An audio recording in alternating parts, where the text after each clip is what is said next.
Hey guys, AGYT Abbott here, and February is gone. We're in March now, so that means we have to count down every movie that I watched in February. And to be honest with you guys, I'm slacking a little bit, okay? It's Oscars, it's award season time, so I'm not as, keen on watching the newer releases as I am throughout the rest of the year. This time of the year, it's mainly about getting all of the awards stuff watched, but I'm going to get back into the swing of things, hopefully here in March after the Oscars are over, and I'll get, at least maybe 10 or so movies to talk about by the end of this month.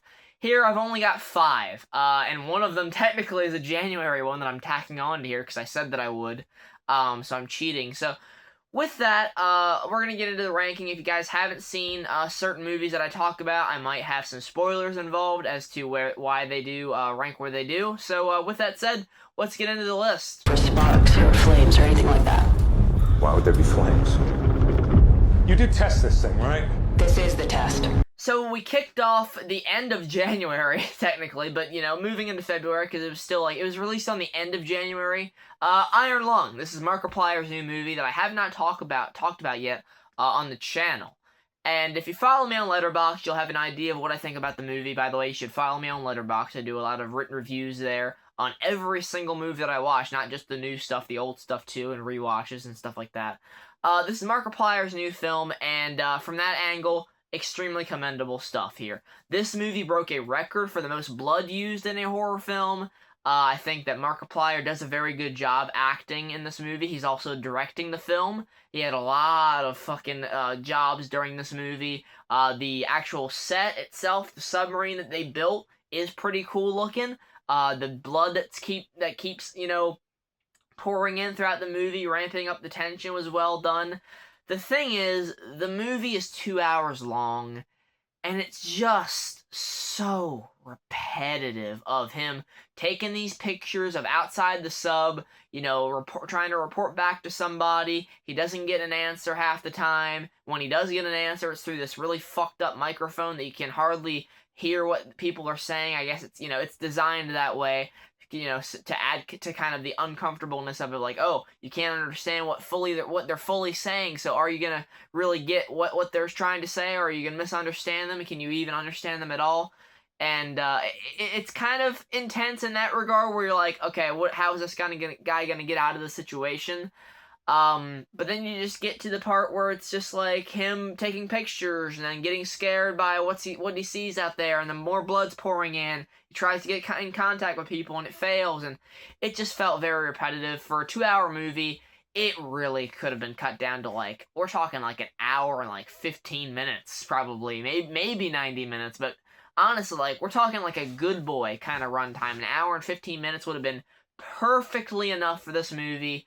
And unfortunately, it runs on way too long to where I was kind of bored. I was over it. It was getting repetitive. The craftsmanship on display here is very commendable, but unfortunately, it just was not for me. So I'm putting Iron Lung on the mid tier. Technically, the way I have it rated, it should be on the bad tier, but from an for an artist and craftsmanship level, I'll just give it the mid category.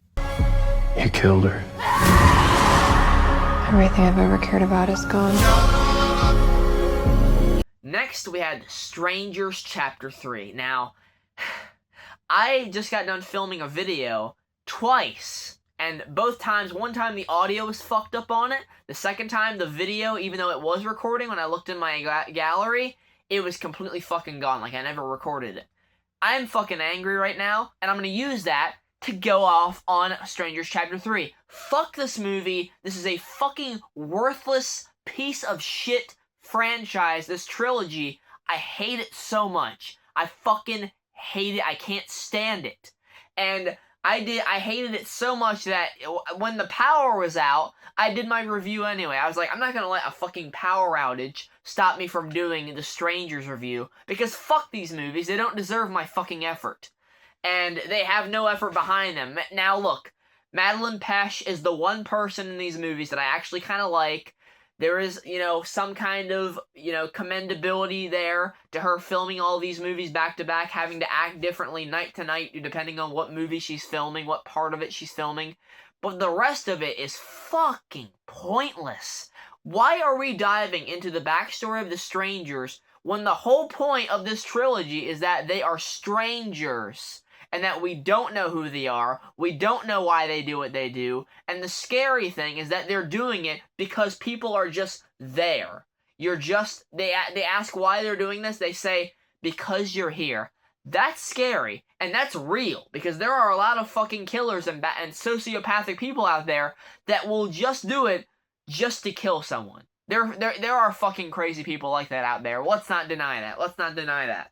And the fact that you have this franchise that's built on that scare factor, you take all that away by introducing these backstories that are fucking pointless, have no fucking bearing on the overall plot, because it's not like anything from the past really integrates into the present that much. You have like the father, the sheriff, that's kind of covering up things now in the present, but that's the most that you really get.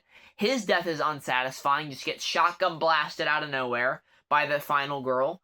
And the other stranger gets killed in the hotel as the scarecrow guy just watches her, like, but he doesn't actually do anything to help his fucking friend. And then he sees something in Maya, the lead chick, and they try to tease that they are in love with each other, that she's gonna have a lust for killing and she's gonna fall in love with this guy. We all know that's not gonna fucking happen, except for the end where they tease maybe she is a stranger because she kills the scarecrow guy and then takes his mask. Maybe she's gonna become a stranger. If they do Strangers Chapter 4, I am convinced that cinema is fucked. Cinema is fucked. If we are still giving money to these talentless fucking preschoolers that are writing these movies, that's it. Obviously, Strangers Chapter 3 is going in the bottom fucking tier. It's a fucking worthless piece of shit. I hate these movies. Stop making them. Let's move on. What happens if we fail? I really don't like to say it out loud. It's kind of a morale killer. Then you've got Good Luck, Have Fun, Don't Die. And where on, Strangers Chapter 3, we're at the bottom of the barrel. Here we have the movie that is currently my favorite of the year, or at least in contention, along with like Send Help from last month. Good Luck, Have Fun, Don't Die is a really fun movie, and I almost reviewed it, but there was some subject matter in it that around the time that the movie came out, there was something that happened where I wasn't sure if I could really talk about it and feel comfortable putting it out there at the same time, because this movie has a lot of humor around school shootings and shootings in general. Like, school shootings happen in this movie, and they are treated as just like an everyday thing that happens. And then one of the characters learns of a process where they have an AI create their kid that they lost, like, completely as a new person, as a fucking AI robot. Like, are we that far off from that? Because AI is getting fucking advanced every day. We had use of that, not, in the production of the movie, but in the actual movie, the story itself of one of the movies we're going to talk about. And AI in this movie is not treated as an all-around bad thing. It's treated as something that, with control, we can moderate and prevent it from taking over jobs, taking over our lives, taking over everything. If we just put some fucking, limits on it to make it so it doesn't spiral out of control. And, you have Sam Rockwell's character trying his best to rally together the perfect combination of strangers in this diner. He's been over this like 160 some times or something like that, or 117, something like that. And he keeps trying to repeat this process over and over, trying to find the right combination of people. It seems like he's found the right combination until the end when it doesn't seem like he has, and they failed, but we restarted at the end, and he's like, hey, he goes up to this kid that, has this allergy of technology and Wi-Fi. That's a long-ass story. Hey, we're gonna give everyone your virus. Pretty fucking great way to end the movie. Sam Rockwell is entertaining as hell. You have Haley Lee Richardson, Michael Pena, Zazie Beetz, a lot of great actors in this movie. Juno Temple is in it. Just a lot of great people on display here. Sam Rockwell is killing it. I love the line deliveries throughout the movie from him. His character is fascinating, and the ending is very shocking. Like, it goes one way, and you're like, oh, okay, we're all wrapped up, and then it's like, oh, okay, no, we're not. All right, we're going this direction with it. And even though it's not like, It's not like they could maybe do a sequel to this if they really, really wanted to. I just would rather they don't, because it's such an original idea and so rich in potential that I'm like, maybe we just leave this here. Maybe we don't fucking milk this for every cent that it's worth. But it is satisfying to me. So, yeah, Good Luck, Have Fun, Don't Die is going on the great tier. I really enjoyed that one.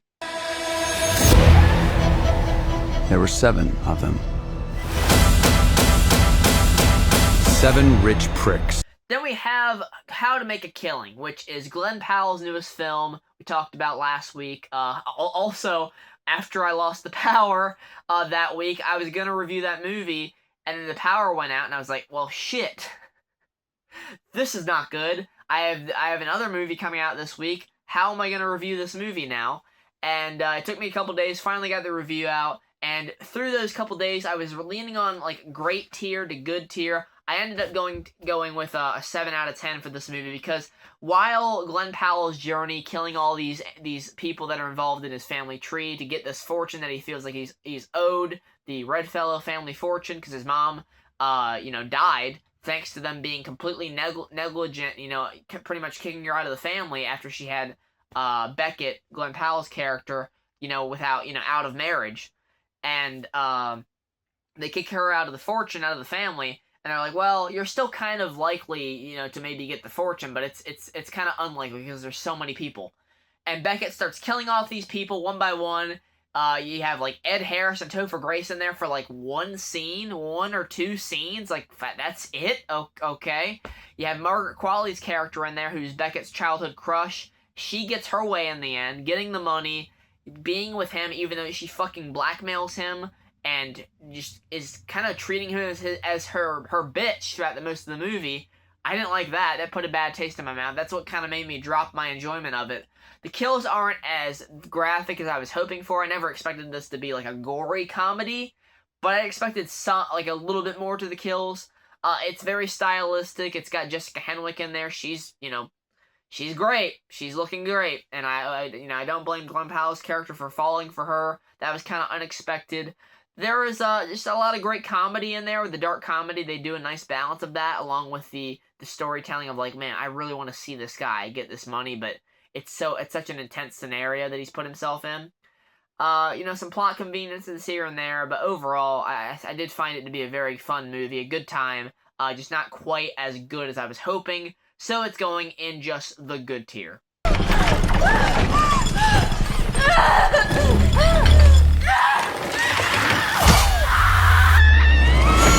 And finally, we ended off the month with Scream 7. And I was going to do a whole bit where Ghostface was going to come in here and, like, he was going to call me first, and then he was going to come in here and threaten me, and he was going to stab me.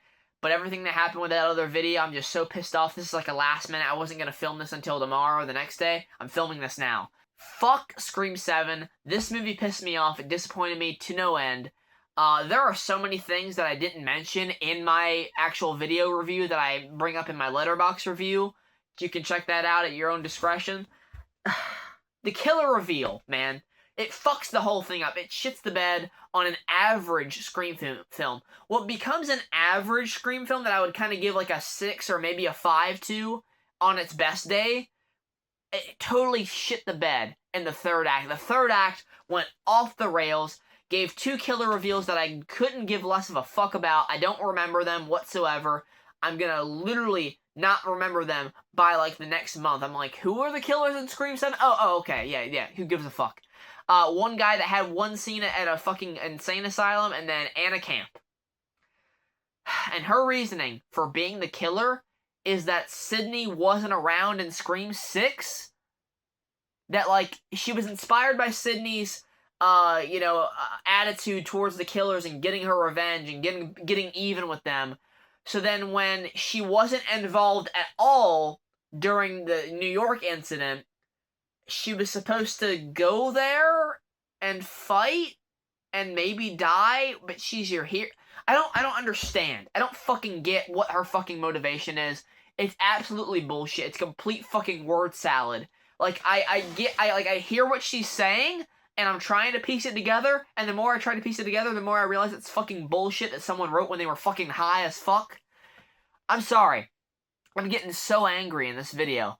But just 2 movies this month, 2 horror films, my favorite genre, fucking piss me off. And it's Scream that pissed me off almost as much as Strangers. I have love for Scream more than I do Strangers. I don't have any love for Strangers, so it's less. But still, the disappointment that this man didn't have his 7th movie be good after 6 great movies that I really enjoy, even 3, which is the worst of the franchise, but I still have like a 7 out of 10. I'm like, wow, I can't say that Scream's a fucking solid franchise anymore, a consistent franchise, because of this movie.